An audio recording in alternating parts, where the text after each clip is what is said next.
तुर्की पहुंचे अमेरिका के विदेश मंत्री। मिडिल ईस्ट में बढ़ते तनाव के बीच ये दौरा बेहद महत्वपूर्ण। 3 महीने में ब्लिंकन का तीसरा मिडिल ईस्ट का ये दौरा है और अमेरिका को इजरायल हमास वॉर भड़कने की आशंका भी सामने नजर आ रही है। तो देखिए, बहुत बड़ी खबर है। 3 महीने में मिडिल ईस्ट में इन्होंने चौथा दौरा किया है। अमेरिका के विदेश मंत्री हैं एंटनी ब्लिंकन।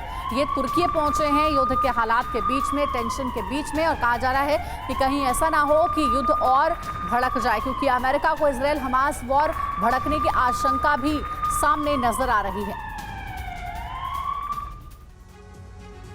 जी हां, तो फिर से मिडिल ईस्ट में ब्लिंकन पहुंचे हैं। अमेरिका की 5 बड़ी टेंशन क्या है और ब्लिंकन के सामने चुनौतियां क्या हैं, उस पर जल्दी से नजर डालते हैं। नंबर 1, इजरायल हमास और हिजबुल्लाह के साथ उलझा हुआ है। ये एक बड़ी चुनौती है और ये सुलझता हुआ दिख नहीं रहा है। 2, लाल सागर में हूती विद्रोहियों ने चैलेंज किया है, इसको कैसे डील किया जाए। इराक सीरिया में यूएस आर्मी पर सीधे हमले हुए हैं, ये सीधा अटैक अमेरिका पर, अमेरिका की बड़ी चिंता। मिडिल ईस्ट में कई बेस खाली करने का दबाव भी है।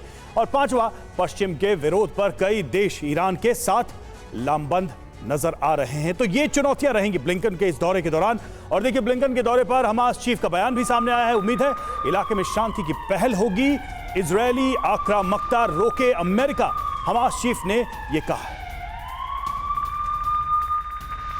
कैप्टन श्याम, ब्लिंकन लगातार विजिट कर रहे हैं, सबसे फ्रीक्वेंट इस वॉर जोन में विजिट करने वाले नेताओं में से एक हैं।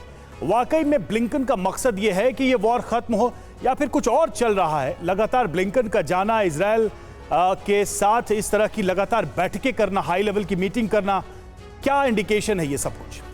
इंटरनेशनल डिप्लोमेसी में जब भी वॉर हो, कॉन्फ्लिक्ट जोन हो, तो उस एरिया को इन्फ्लुएंस करने के लिए आसपास के कंट्रीज के साथ डिप्लोमेटिक एंडेवर्स लगातार जारी रखी जाती है। ये इतिहास गवाह है।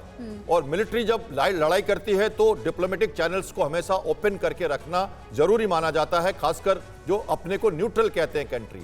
तो यूएस इस तरह से अपने को वर्ल्ड लीडर के रूप में न्यूट्रल कंट्री मानता है। तो शुरू से एंटनी जो है वहां पे जाते रहे हैं। पहली नेता थे वो जो इजराइल गए थे, उसके बाद लगातार heads of state Europe country से वहां गए, अमेरिकन प्रेसिडेंट गए। कई बार कुछ हुआ, जैसे जब जॉर्डन और मिस्र ने मिलकर एक शुरुआत की थी, वहां अमेरिकन प्रेसिडेंट नहीं जा पाए क्योंकि एक हॉस्पिटल के पास एक अटैक हो गया। तो इस तरह की घटनाएं भी उसको जो मेन प्रभाव है उससे उसको अलग करती हैं। अभी देखिए, टर्की जो है वो नाटो का एकमात्र सदस्य है जो मिडिल ईस्ट का कंट्री है और उसकी इन्फ्लुएंस है मेडिटेरेनियन में, और इजराइल के पास की कंट्री है, उसकी सशक्त नेवी है वहां पे। टर्की, सऊदी अरबिया और ईरान, ये मिडिल ईस्ट के बड़े भाई हैं और इनका वर्चस्व तीनों अपना अपना कायम रखना चाहते हैं। तो ऐसे सिचुएशन में as a neutral country Turkey Israel के अगेंस्ट है, उसकी न्यूक्लियर वॉर इश्यूज के ऊपर भी उसने कई बार आक्षेप लगाए हैं। तो उसको शांत करना, टर्की को बीच में लेना और इजराइल को इन्फ्लुएंस करना, ठीक है, ये वॉर रुके। कुल मिलाकर ये भी दिख रहा है कि अमेरिका के इंटरेस्ट भी फंसे हुए हैं यहां पर, अलग अलग देशों में अलग अलग तरीके से, और उसको डील करना इस वॉर के समय में एक बड़ी चुनौती है अमेरिका के सामने।